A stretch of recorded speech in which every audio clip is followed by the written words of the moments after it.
तुम्ही पाहत आहात MCN न्यूज मराठी।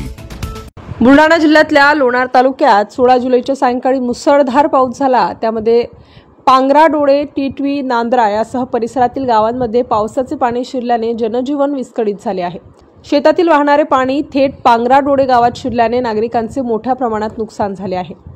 शेतातील पाणी दरवर्षी गावात शिरते आणि गावातील घरांचे नुकसान होत असल्याची तक्रार स्थानिक ग्रामस्थांनी केली आहे।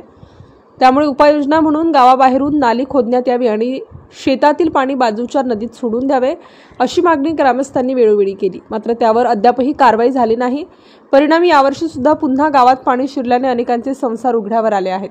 दरम्यान नागरिकांच्या या समस्येसाठी प्रशासनाला वारंवार विनंती करू नये, यावर तोडगा निघत नसल्याने भविष्यात एखादी भीषण दुर्घटना झाली तर याला जबाबदार कोण असा प्रश्न येथील ग्रामस्थांनी उपस्थित केला आहे। MCN न्यूज मराठीकरिता भूषण शेटे, लोणार।